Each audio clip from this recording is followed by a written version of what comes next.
So now we are going to get the whole spectrum of views, hopefully in one good discussion. So if I could ask our last panelists to come up. And we're going to have the political perspective, the enforcement perspective, the industry perspective, and the legal perspective. That's an awful lot of perspectives in one conversation. So if you'd like to, this one here. So to kick us off, I'm going to sit at this table just for a moment. This is the politicians' table. Thank you very much. And we have here, Paul and Torstein. Paul Chaffey is State Secretary in the Ministry of Modernisation, and also then Torstein Solberg, member of Norwegian Parliament. And Paul, you used to work with one of the industry associations, so you kind of... I want to start just by getting your first reaction to everything you've heard today so far. Very interesting, because one of the things about a job like this too is that you don't get the chance always to sit at a seminar for a couple of hours and learn about these things. So it's been a very good listen, and with all the international speakers too. We've got some speakers. I mean, we're a small country, so often we listen to the same people at different conferences, but there we've got a lot of new voices. So a bit scary, quite a bit,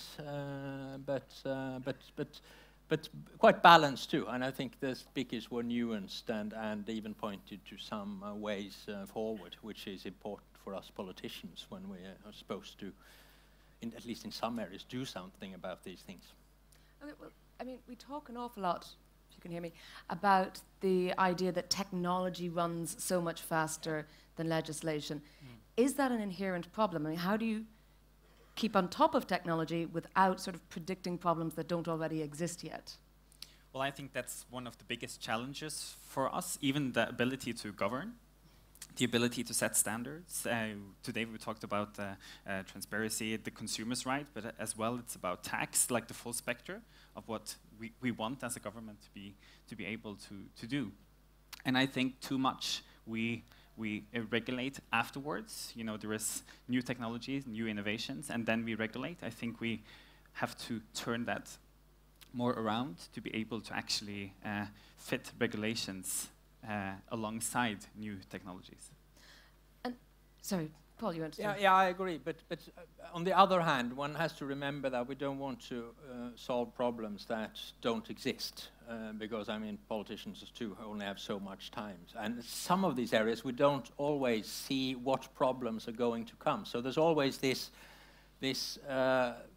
dilemma where you of course, you want to address the problems when they are there and have the legislation in place. I think one thing that we have to remember too is that legislation doesn't in every area need to change because we're turning digital. In some places we have principles there in place when it comes to privacy, for example, so that it doesn't necessarily, it isn't necessarily a discussion about doing everything again, but it's about applying the principles we already have that in many, many areas are very good principles in a new context. And what about the issue of self-regulation? I mean, politicians, we think you all like to make laws. I mean, do you see the role for industry, or can industry not be trusted? I think it can be trusted, but not. I mean, we're quite fond of self-regulation in some areas. I mean, in the sort of rubbish sector, garbage sector, there's been a long political debate on should we have taxes and quotas, or should we give the industry a chance to solve the problems by themselves? And in many areas that happens. You kind of have a landscape where the players are able to talk together. Probably more complicated here. We've heard about sort of the global platforms and the differences between European and US legislation. But at least on the European level, I think a combination of legislation and industry cooperation might work very well. Well, I'm a social democrat, so of course I think that the market should be regulated at some sense, and you know, you can't trust everyone. And I think, for me at least, the lesson learned today is the need for government as well to regulate. I think it won't happen on itself, and I think in addition to the things happening in the European Union, I think Norway can play an important role in pushing towards new regulations. I think Norway has a good place to actually try out new regulations. Since we're outside the European Union, we're a high-tech, high-knowledge country, small population, and the possibility for us to actually test out new regulations, being both a small population with that high technology, could put us in the forefront of making these new regulations. And when I talk about regulations, even being a social democrat, it's not on only stopping new innovations. I think, as I said before, it could run alongside new innovations and new trends. So regulations doesn't mean that we stop development. Well, one of the questions that came up, quite a few people asked online, was dealing with third-party countries, as we call them, so countries outside of the EU. How do you work with that in terms of Norwegian law, EU law, and then do you use international trade agreements, for example, as a mechanism? Well, we're part of the EU in this area, yeah. And I think the Data Protection Agency can talk more about how they're very active, and I think proactive in some areas, showing other countries what we've been doing for a long time. But what one can say perhaps is that we're members of the EU, but we've decided not to have the vote in the EU and take part in the decision making. In this area and in many others, the challenges are clearly so global, international, that it would be very difficult for a very small country to go in a completely different direction from others. And it was mentioned here just recently that there, in some ways, perhaps are two different world views when it comes to the right to be anonymous, privacy issues, who you can share information with. And I think this is important for European companies too. I mean, we've talked a lot about the privacy issues here. It's also a competition issue. I mean, we have these big platforms. You might get a kind of winner-takes-all situation, and we wouldn't like a situation where winner takes all in a situation where we don't respect the principles, the rights of the citizens, the consumers, and so on. So there are several areas that come together here. One of the challenges, of course, is that we want all the advantages from the digital economy too. We like that things are free. We like that things are linked together so that we can get information that's relevant to us, and kind of regulating in the right areas. I think we're both in favor of regulation. We have to regulate the areas where it makes sense to have politicians, to make laws and legislation in areas where that makes sense, and have industry regulate itself where that makes sense. Torstein, I mean, we focus a lot on the US as this third country. Is that a mistake? I mean, there's China, there's Far East, there's the whole rest of the world. There are so many things happening that I think there is even the possibility that we get a bit lazy. And I even see that a bit in the Norwegian debate, because there are so many things happening in the EU. And, you know, of course, we can have a long argument if we're in and out, but I think it even gets the Norwegian debate a bit lazy, because we see all these processes happening within the union that in a way affects us as well. And that's my argument, that Norway as well needs to play a role, and the possibility we actually have to be one of the global leaders in making these new kinds of regulations, and especially in what the last part of your discussion with Max was as well, on how to enable the enforcement, because of course the regulations, the laws needs to be there, but I think the enforcement part is going to be the big X factor, the most challenging part in the way forward. Okay, well, that's a beautiful link, because I am going to turn now to the other side of the stage and the enforcement representatives here. We have Bjørn, Erik, Thon from the Norwegian Data Protection Authority, and also former Consumer Ombudsman, and then on the far side, Bente Øverli, who is acting Consumer Ombudsman. Now, you're sort of in the front line, really, of how we deal with this. I mean, how do you manage some of these conflicts that you see coming up between dealing with the data here and data abroad? Well, we are trying to work in different angles. There is an international perspective in this, of course, and it will be very interesting to follow now the work that are going on within the Working Party 29. But there are some facts that we have to be very clear on. We are not a member of the European Union, and we are an observer in the Working Party 29, which of course limit our possibilities to actually be very active. But still we are trying, for instance, as Katarina just mentioned, to write reports, to be active in the discussions, to have seminars, as you know, we did in January. So we are really trying to be active as much as we can. And we see also some new tools now coming up in the new data protection regulation, which I think will be very, very, very vital to us. And I would just, if I could just briefly, you know, walk us through the different, you know, the different new tools that we will have. First of all, and that is what Ingvild talked about earlier today, much more responsibility to the different businesses, which also, of course, give us the possibility to have dialogue with them.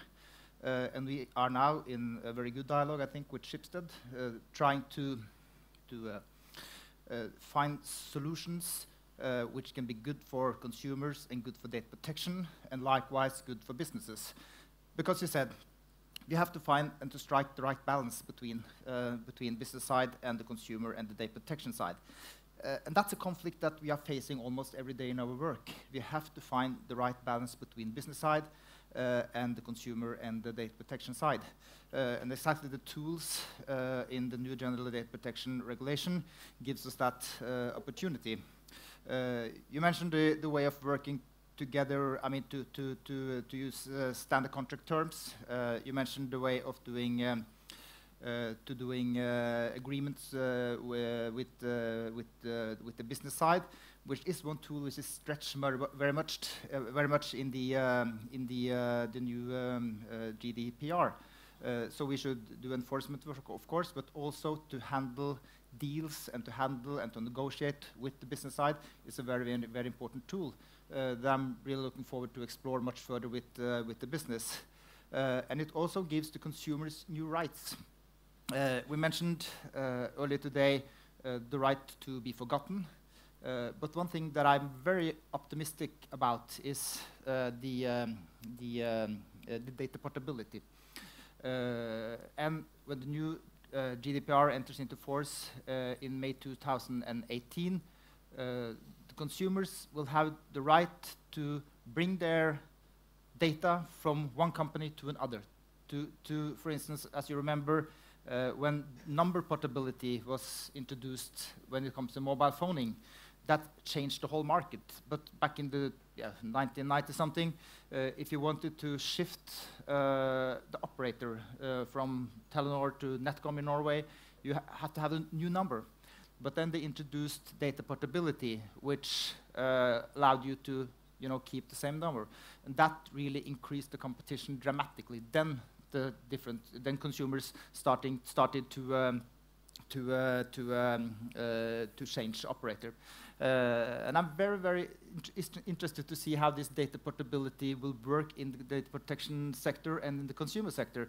But because it will allow me, for instance, if I have a training app or I have some Google Glasses or a Gmail service or a mail service, I will be entitled to bring my data from one operator to another operator, which I think is very, very positive. So there are a lot of new tools in the new regulation that I'm really looking forward to start enforcing. Okay. Bente, let me ask you, I mean, as a consumer ombudsman, you get many different sorts of complaints. What sort of a proportion do data protection or privacy issues make up? Well, we are very happy that the consumer issue is on the agenda now, because all this talk about the privacy, when you talk about collection and use the personal data, and of course we understand why they talk about that, but we are an authority that supervises the Marketing Control Act, and I haven't heard that anyone mentioned the Marketing Control Act yet. And actually, we have this wonderful law today that actually can do a lot of the troubles the consumer has today. Because the consumer has to be informed, as a lot of people have talked about today, and they have to give information before they're entering into the contract, and also the contract terms has to be balanced and clear. And as a lot of people showed today, it's not a clear contract terms when it's really hard to understand what the personal data is used for. So we can do that today already. But I heard Max said that it was a wonderful law out there, but a few people to supervise, and that's also the problem in Norway. We just started with this work, and we actually have a case now, the Tinder case that Finn mentioned earlier here, and we started negotiated with Tinder, and we're actually going to have another meeting on Friday.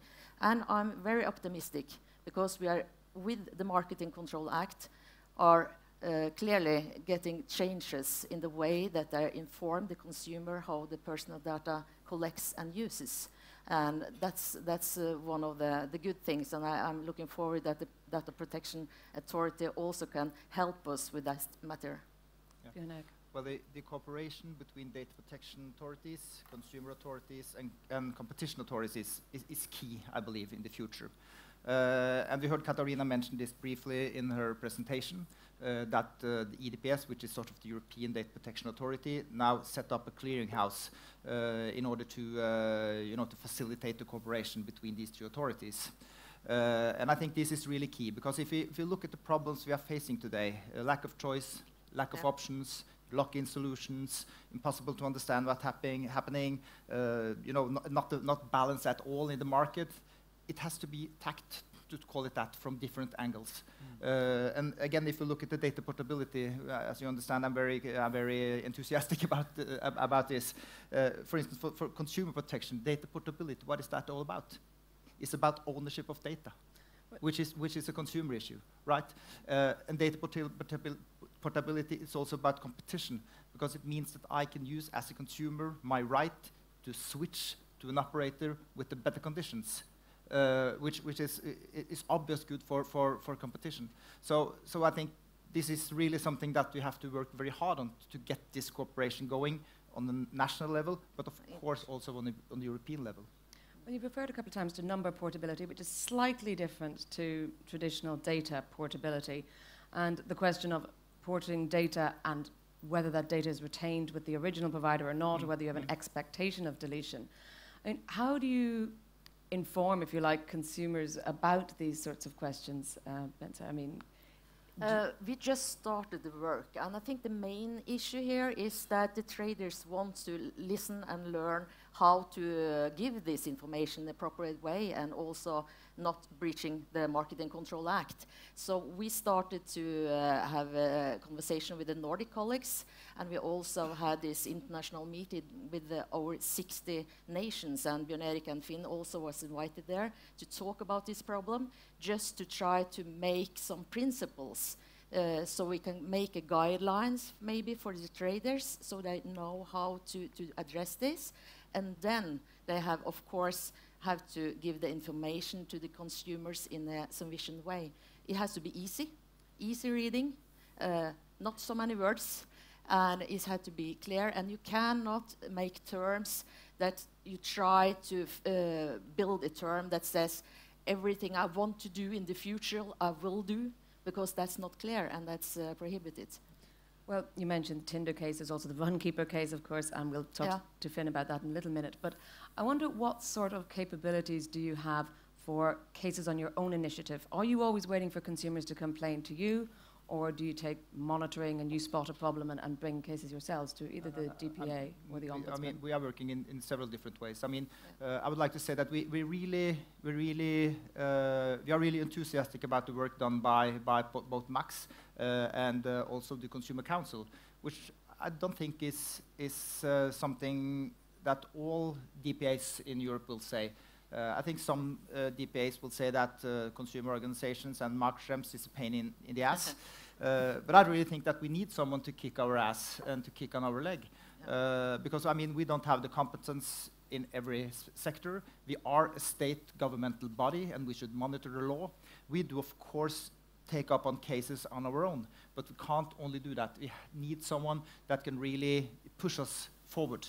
But that's only one way of working, because data protection is not about activism. It's part of it, but it's not about activism. It's also about dialogue. it's about working with different sectors. It's about trying to promote the principles of data protection by design. It's about giving advice to the citizens. So there's a lot of different tools that we have to use and that we are using. But I don't know. Most cases that we are handling every year comes from individual consumers, I believe. But in addition, we carry out around 70, 80 online or offline inspections towards companies, which is mostly based on the risk-based approach. Okay, Bente. We don't need to wait for the complaints. We can also do the same as the Data Protection Office. But we use these cases to stress the problems, because now we see that this is not a problem only for Tinder or the fitness apps. This is a general problem. That's why we bring it to the Nordic level and to the international level and try to discuss some principles, because we want to avoid that people feel that I have to go to court. We salute Max that did it, but we think it's very necessary that the enforcement authorities actually do the work for all the consumers. You don't have to go to court if we do our job. But then again, as he said, it's too few people to supervise, and with 28 people at the office. I think it will be very nice if the data protection and the consumer organization together could have projects on this, and that's why we already have this dialogue with the Data Protection Agency, and we try to work together to make this happen. But of course, it's hard, and it's hard to do this in Norway alone. Okay, well, I want now to bring in Ingvild, whom you've already heard from, and Jon Wessel, who's a privacy lawyer and partner at Bing Hodneland. And first, let me ask you, Jon, I mean, can consumers really take companies to court in an easy way, or do we all have to be Max Schrems? Well, I think if we stick to the European context, as Max said, procedural law varies greatly in the European countries. I think we have laws in Norway, as far as that's interesting, a small country, which are more similar to what he explains in Austria. So there is quite some possibility for a number of consumers to join forces, making it cheaper to go to court. And of course, we're in a European context, so like Max also said, a very important observation with the difference between this side of the Atlantic and the other. You don't have to prove that your privacy or your data have been used in a wrong way. It's enough that someone has too much data on you, or that someone has the possibility of accessing it, which they shouldn't have. So, yeah. So, but of course I agree. Having these ombudsmen, they're supposed to be there to make it less necessary for the ordinary citizen to go to courts. Of course, but I don't see that never being necessary in the future, unless they have completely different budgets. Okay. And how do you think Norway compares to, say, other EU countries? We heard about Austria, but where is it in the spectrum of really easy to really impossible? I haven't done any comparative studies on that. I'm a simple practitioner of law, but. But no, I mean the cost of living is high here, but it's cheaper to go to courts here than it is in a lot of the bigger European jurisdictions still. So I don't think we're not that bad off in that sense. Okay. Yeah. I would like to add in relation to that. Of course, one question is what you are able to do from a strictly legal perspective. I think that the really huge and important trend that we see today, that goes for Schibsted, but a lot of other companies as well, is that in the end it ends up as a question about trust, I think. So I think that what we see today is a lot of focus on data ethics, a lot of focus on how we use data. Is it really in our users' best interest? And I think that as soon as you start looking at those questions, the whole picture will be much more nuanced, because then it's not black or white. It can make a lot of sense for a user that his data is used to make sure that the article he reads is in line with what he prefers to read about, while he do not want that same data to be used for targeted ads. So I think that really, and in that relation, I think that for companies to really have a dialogue and get feedback from users is extremely important. And also in that respect, I would say that for us in Schibsted, it has really been very, very positive to be able to have a dialogue with Datatilsynet here in Norway to really discuss how we can find solutions that are really in our users' best interests. Okay. No, I wanted to add to what I said, that I think, at least from what I hear Ingvild says, I agree with her and to that approach when it comes to the relationship between consumers and the corporate actors. I think the new European legislation is empowering consumers there, both with the portability of the data, but not least with the transparency, because I think the most important thing is, as long as it actually is transparent and you have power to move your data, that's going to empower the consumer. But of course, in the end, this is all we're saying. Your data are the new exchange. It's not money anymore. Of course, in a free market, the less data you give the company, the less services they want to give you back in the end. But today, people don't actually know what they're paying, and that's the big problem. And even if they know, they don't really have the power to do anything about it. Well, you also on the trailer there, this data is the new oil. Actually, there's another line that goes after it, except it's not, because oil wells don't have human rights. And there's quite a few tweets, I guess, Ingvild, kind of directed at you, saying that tracking is for businesses, not for us. What about creating free and anonymous access to information? Why can't we have anonymous services without being tracked, and why can't those services be just as good? Yeah, I think that are obviously very important questions, and I think that for us as a company, going forward, we will be very interested to really listening to our users, what they need and why, and try to provide that. And I think that is really, I used to be a lawyer myself, and I think that one of the eye-opening experience I had when I joined Schibsted is that I would say that the legal aspects of privacy in practice is, of course, it's there in the bottom and it's the basics, but when it's come to ensuring privacy in practice, it's really about product development and how you make sure that your tech stack takes privacy into the design, actually. So I think that in the same manner as we develop products and services and really make sure to deliver what our users want on other areas, this is the trend we see going forward as well, that we really will try to find out and deliver what our users need when it comes also to privacy. I mean, there is a big question here. You mentioned we talk a lot about ethics and we talked a lot about trust.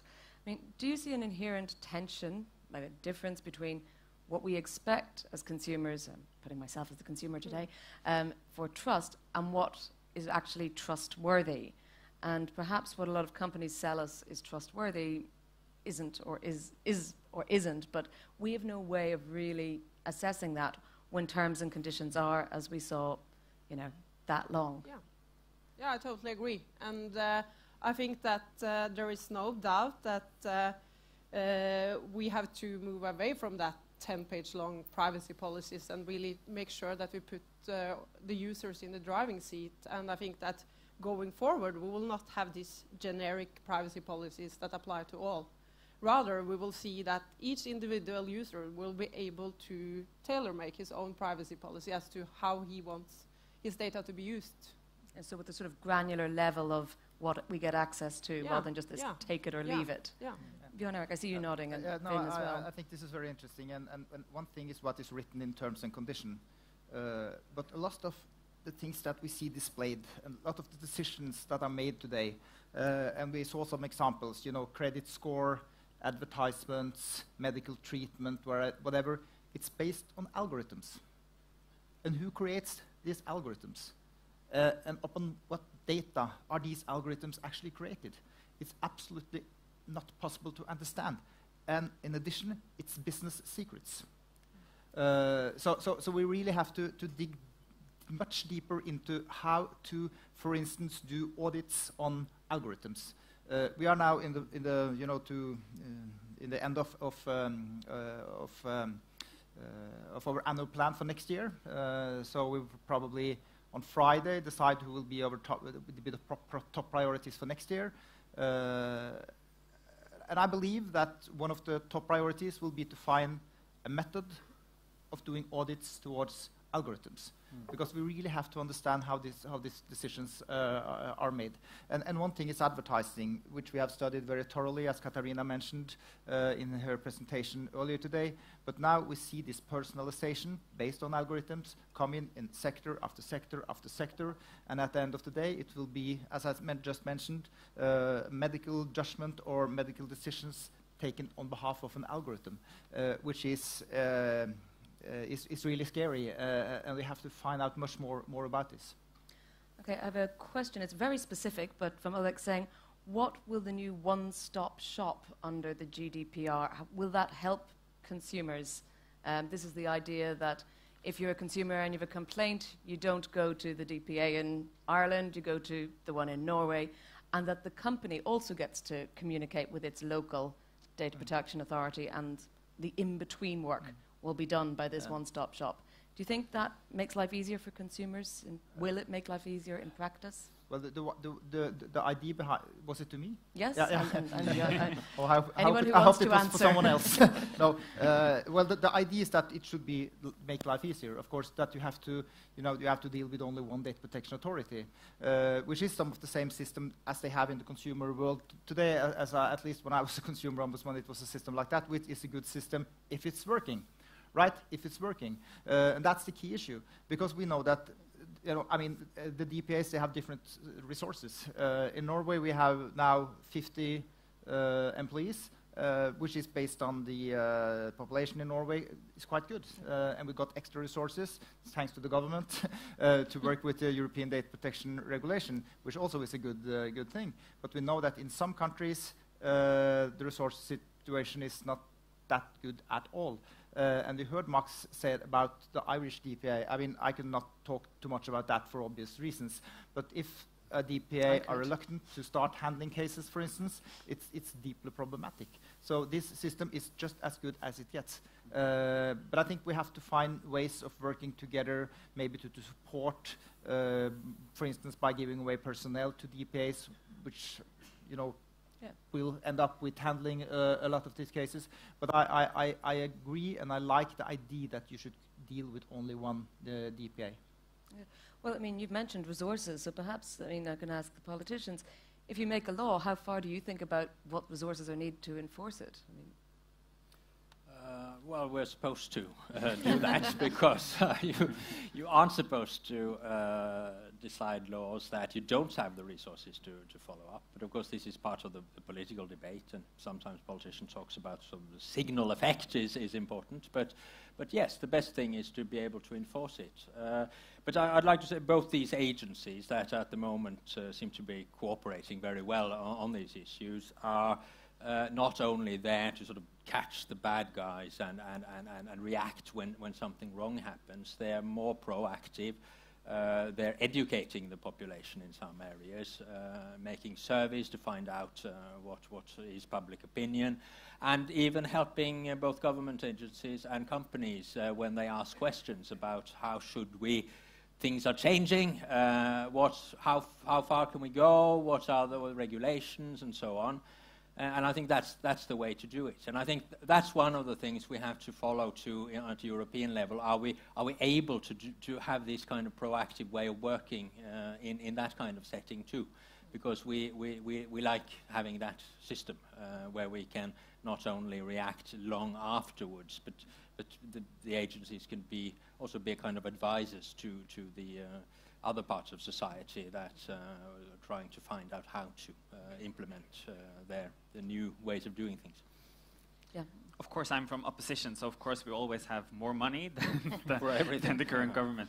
No, but I really agree even on the debate, because I think, back to my previous point as well, that in a way, Norway, we have to pick our fights. You know, we can't do everything, and then working together with others. And I think from the conversation that has been, like if Norway could do a leading globally role on portability, on transparency, and what we just talked about now with standards, I think, you know, we could be able to actually impose some changes. And as well, we could learn from others that do this in a good way. And what was just talked about here, I know that Great Britain has been doing for financial technology. You know, London is a big hub for financial technologies, and they developed, institutionalized even within their financial agency, something called a fintech sandbox, which enables a technology company that has a new idea for a trading application, as an example, to actually test how their new idea, how their technology or their company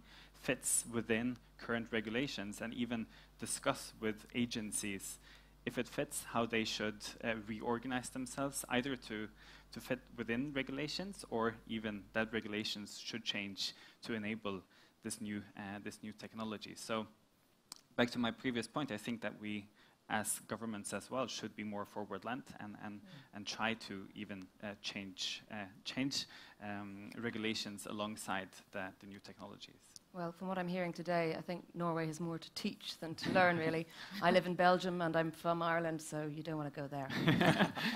Sorry, Ingvild, you've got an international perspective, I know. Yeah, and I think that regardless of exactly how one-stop shop will work out in practice, I think that both from a user perspective and also from a company perspective, operating as a multinational company, I think that it's extremely important to have a European common effort on privacy, because when we are online, there is not really national borders anymore.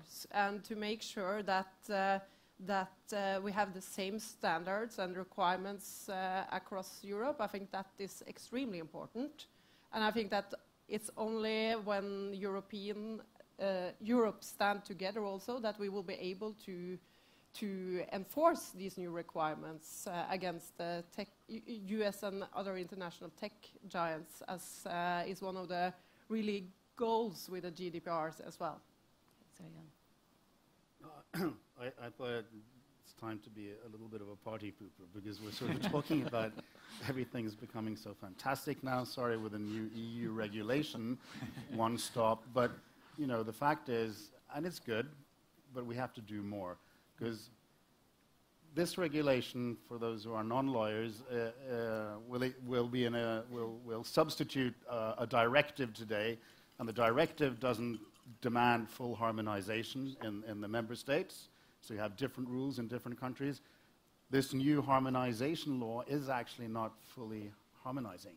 I think another lawyer here in Norway counted that there were 46 exceptions where the national member states could deviate from this regulation. And we know what happens when you can make exceptions. You're going to get a lot of different regulations, and you're going to get one stop with the agencies which have the least resources to do their job, and maybe the legislation is the most lenient for the corporate entities. So we're not really going to get into the end here. And second of all, we haven't talked about, you know, the other part, the government surveillance bit. I just want to say I agree with Max. I mean, the privacy shield with a little bit of sort of makeup is just safe harbor on new pieces of paper. And it's naive to believe that we could get a safe harbor agreement which is fully compatible with the Court of Justice judgment, because in effect, that would mean that the American government would have to guarantee European citizens better privacy protection in the States than they guarantee to their own citizens. Now that, of course, is not going to happen, or at least it's not going to happen overnight. So we're fooling ourselves a little bit here. And again, we have governments doing a lot of the similar things in Europe, as was also already mentioned, with strategic surveillance of foreign communications crossing the borders, which of course captures national communication too. You can't distinguish.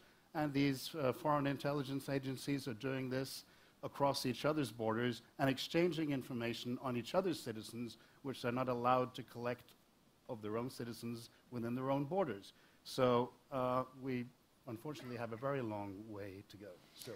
I think you're right. I was at a privacy conference in Washington earlier this year, and the response was hypocrisy, hypocrisy. They kept shouting at the European panelists. But the privacy activists there were saying, yay, you're fighting for American rights as well. So there's two sides of that disappointing coin. There's still a way to go. That's my Okay. point. Finn, I've left you out on the end because I've been wanting you to have a few questions to everyone. Okay, no, I mean, I think there's been a lot of really interesting points there, and I agree to a lot of it. And I think one thing that really strikes me from what's been said here is the need, one thing is the need for transparency. And this is really not transparency from the consumer side, it's definitely more transparency from the industry. Just as an example, there is a website called Your Online Choices, which was developed by the digital marketing industry a few years ago to give users or consumers the ability to say no to targeted advertising. The only problem was that with that website, so you could go in, you click, I don't want this. The thing is, you get the impression that you're turning off the tracking, but you're really not turning off the tracking. You're only turning off the ads. So the tracking is still going on. And that's one of the major challenges with most of the digital services today. You can turn off interest-based advertising, but you can't really turn off the tracking. The same with Facebook, the same with Google. So we really need to have like real choice, and I think that came up many times here. And I think that we should turn a model on its head. I know it's not completely possible, but in food labeling, for example, you can look at the label on a product and see what chemicals does it contain. You will even get a warning if it's a dangerous chemical. You have in many areas, you have very good labeling, and I'm not saying we should have more labels in the digital field, but maybe we could try to do something where in the chemicals regulation in the European Union, you have something called REACH. And it's basically the companies have to prove, this is the basic gist of it, have to prove that the product or the chemical they're using is not toxic. What if we did the same on the digital field, where business models had to prove that they were not toxic, or prove that they were not unethical, prove that they were not discriminating consumers? I think that would be very interesting. And I think that that's the sort of transparency we need from the industry.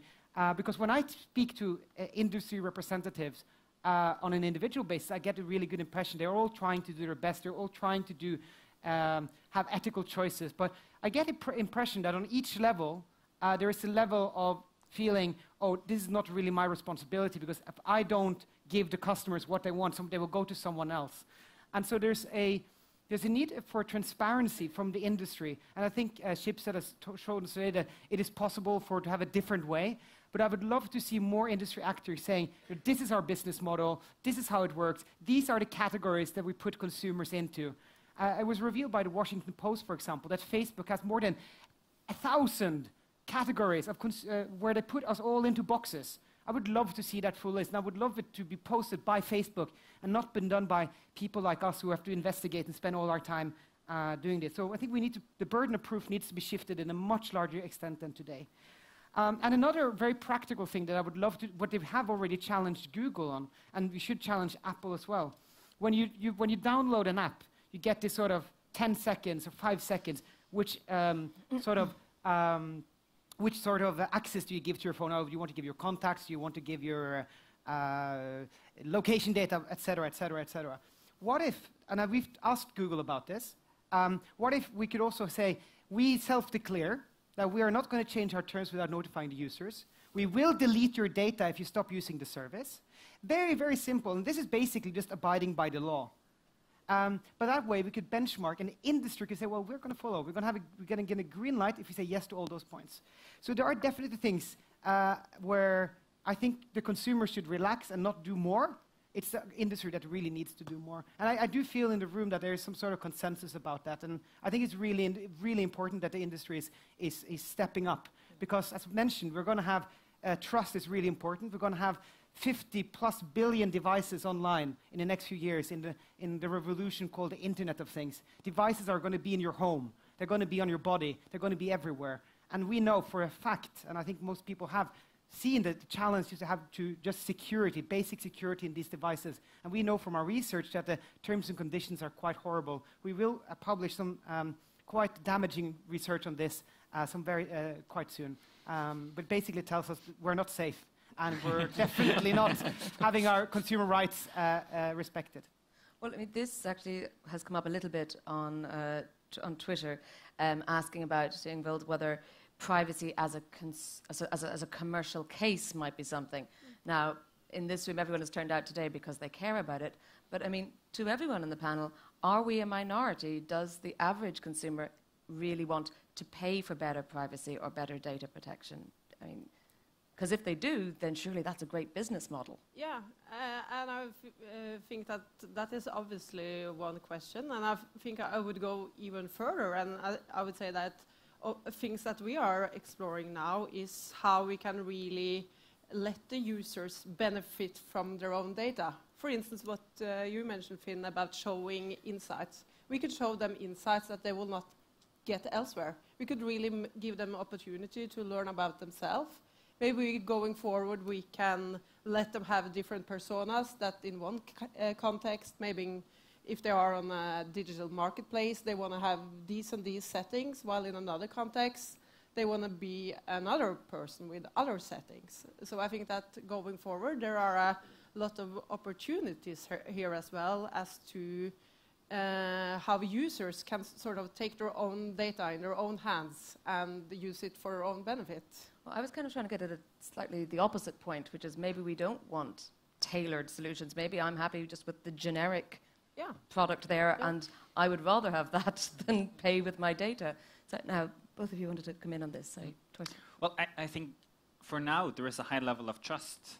So, and the question is if the companies continue, let's say, exploiting the current level of trust, I think it will turn.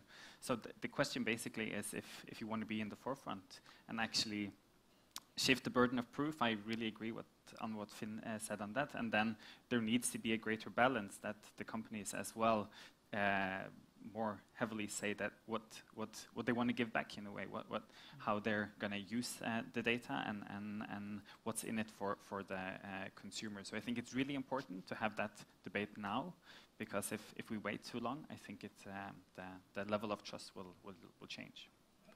Yeah, just a short comment, because both these agencies have made surveys and asked people, and what I remember from them is that majority say they are concerned, and it grows a bit if you have some international scandal or some data getting out.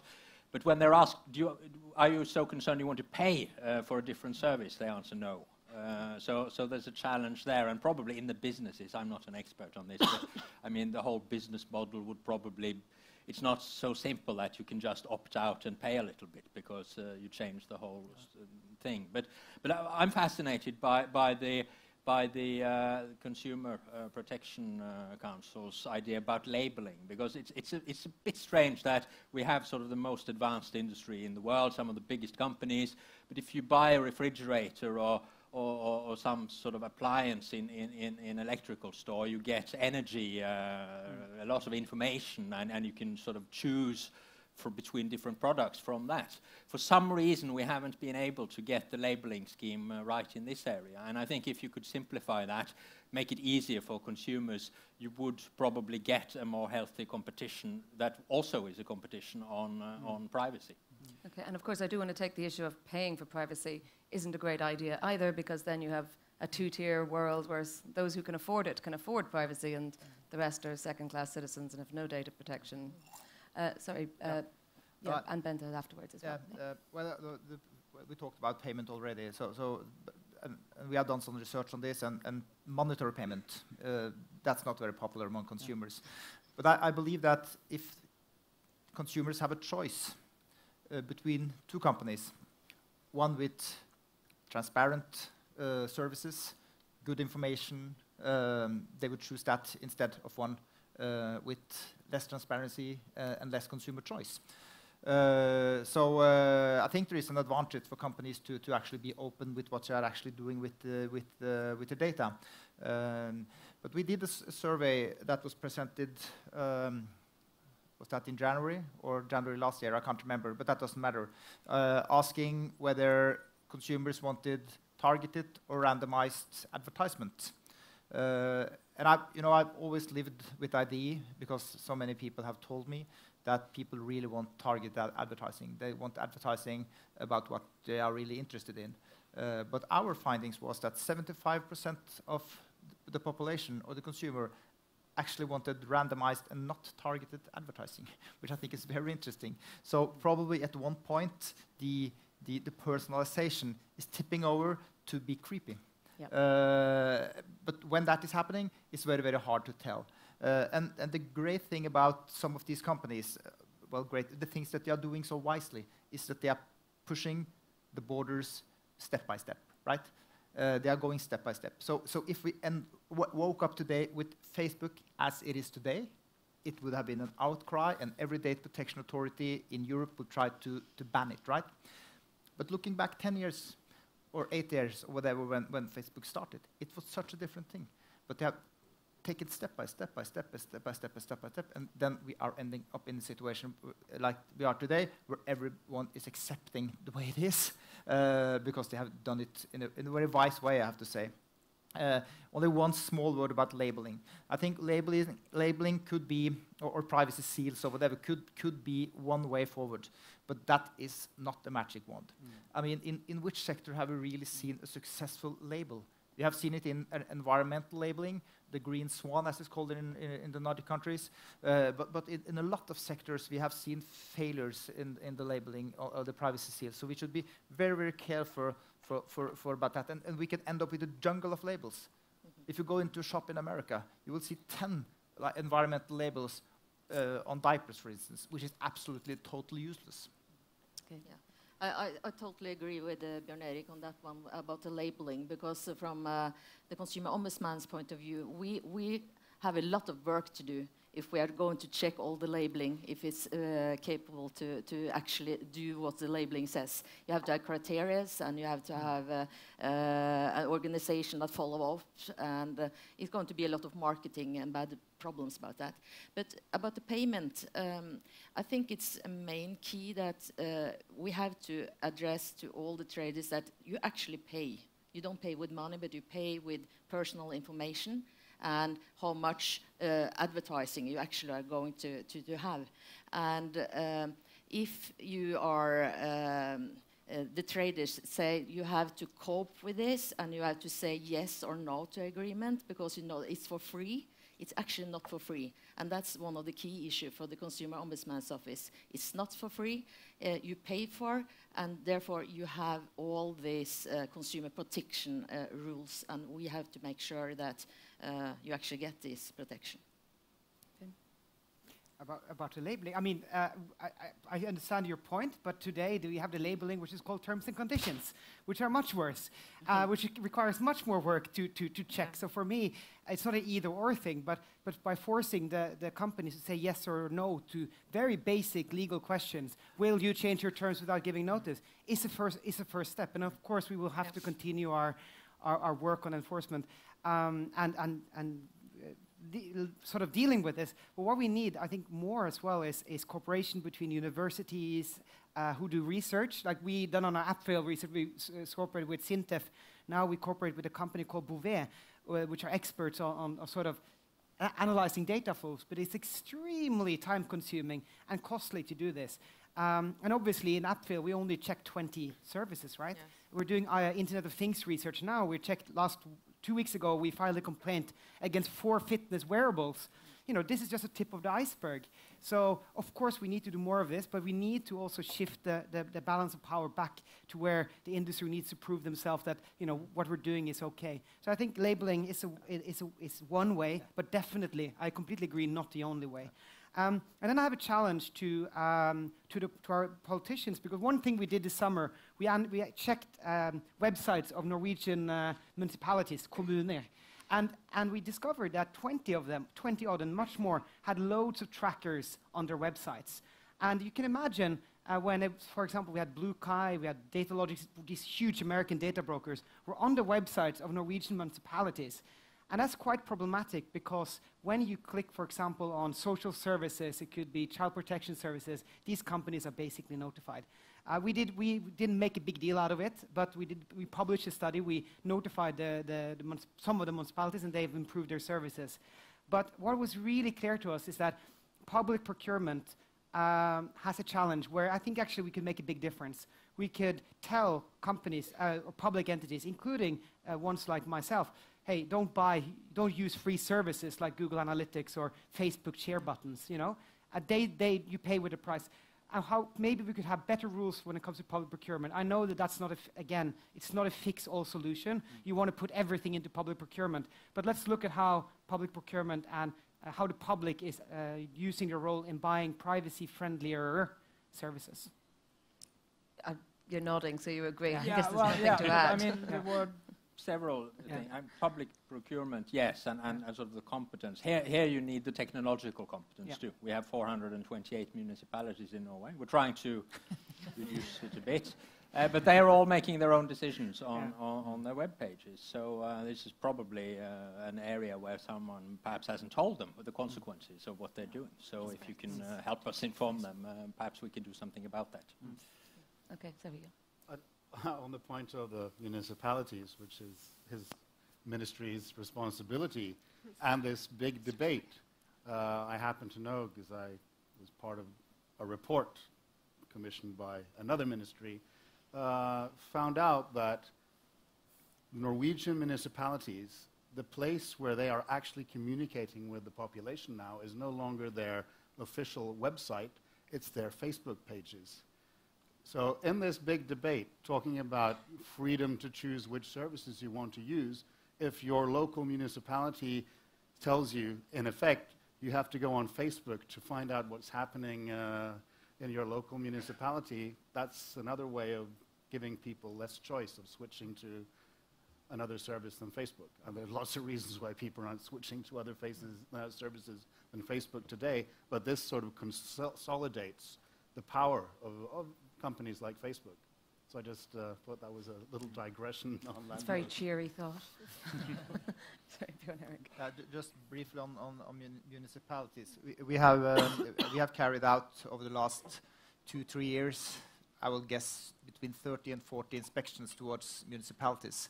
And we find problems with internal control systems, lack of overview of what data you're actually handling, no risk assessments, lack of information. So every time we carry out an audit in municipalities, we more or less know what we are going to find.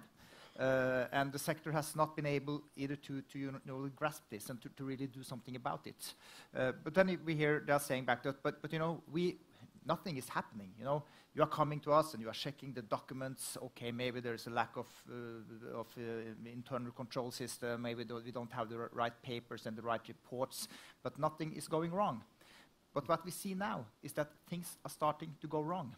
I think we have now handled 6 or 7 or maybe even 8 cases towards municipalities that has actually put sensitive information on their website due to the lack of internal control system and risk assessments, which I think is very important because we see that also in many other sectors, also in the private sector when we are carrying out inspections, because we often check the documents. Do you have the right documents? Are the employees aware of the policies, etc.? But we don't necessarily dig deeper, mainly because of resources.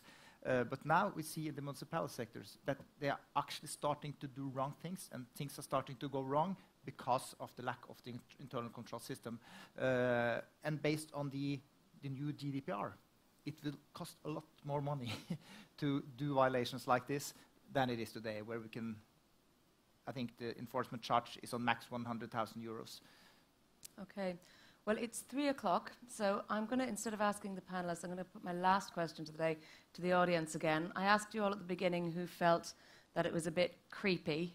Now I'm going to ask who's optimistic about the future for change. So if you're optimistic, put your hands up. If not, okay, not that many. Okay, so I'll finish with a joke then. There's 2 guys sitting in a bar, and a beautiful woman walks in, and one guy says to the other, "Oh, I really like her." And he says, oh, well, I know lots about her. She likes yellow roses. She travels to work on the bus, so you could bump into her there. Oh, white wine is her favorite drink. And the guy goes, this is wonderful. I'm really in with a chance. I'm going to go and talk to her. What's her name? And the other guy goes, I can't tell you that. That's personal data. Thank you very much, everyone. And I hope you will be more optimistic and chatting about this afterwards.